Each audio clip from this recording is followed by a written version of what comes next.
Hello, friends, and welcome to Adventures in Pixieland. My name is Amy. I'm an ordained minister, and we are in Bible study. We are in the NIV, and we are in the book of 1 Samuel, and we are in chapter 2. It's Hannah's prayer.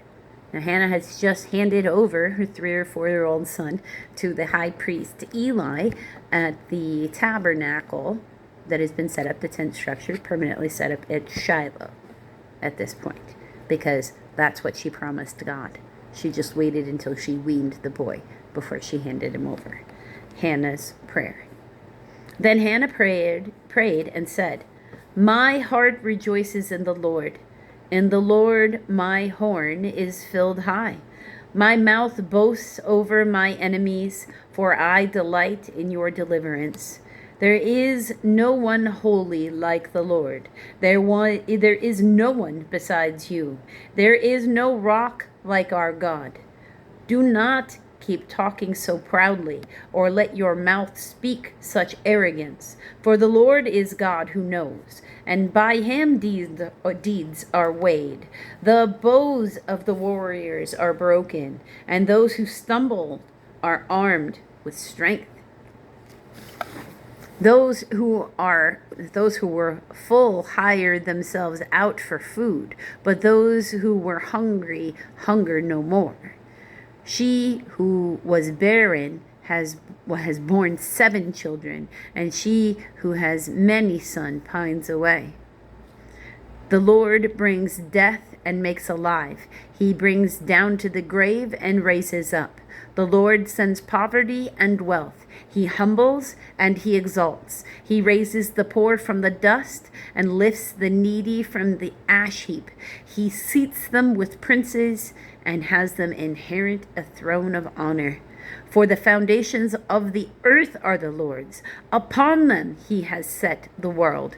He will guard the feet of his saints, but the wicked will be silenced in darkness. It is not by strength that one prevails. Those who oppose the Lord will be shattered. He will thunder against them from heaven. The Lord will judge the ends of the earth.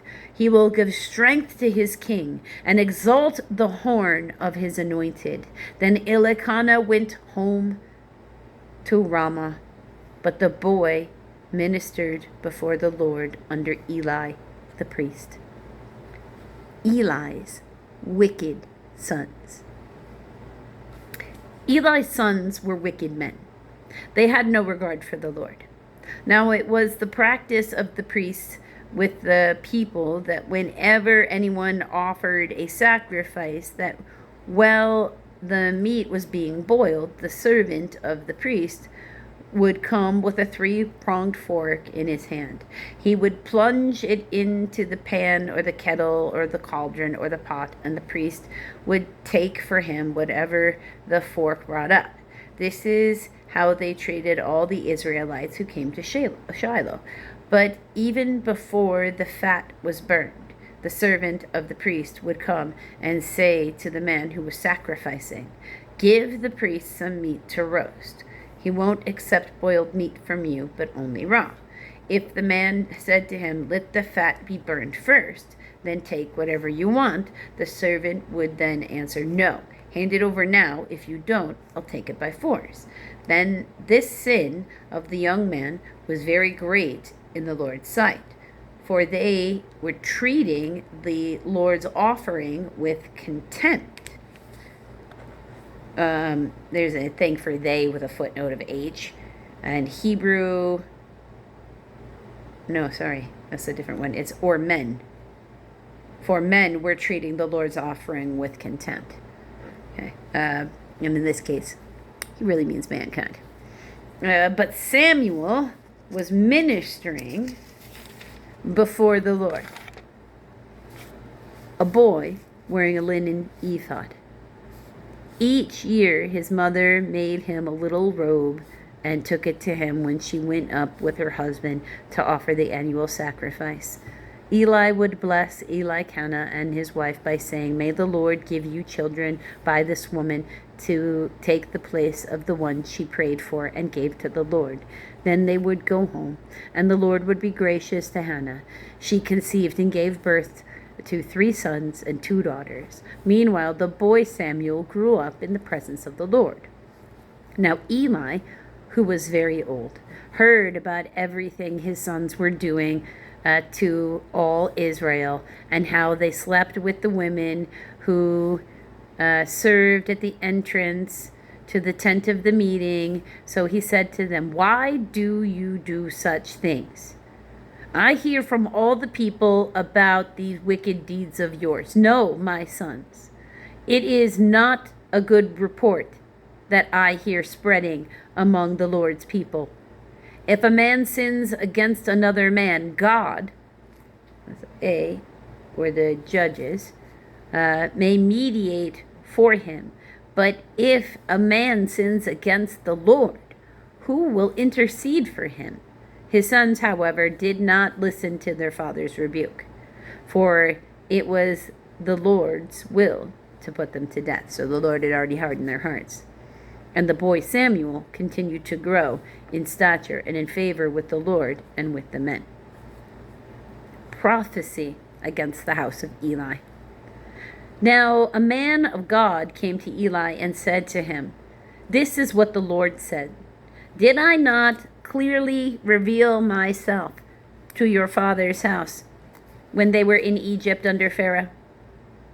I chose your father out of all the tribes of Israel to be my priest, to go up to my altar, to burn incense, and to wear an ephod in my presence. I also gave your father's house all the offerings made by fire by the Israelites. Why do you scorn my sacrifice and offerings that I prescribed for my dwelling?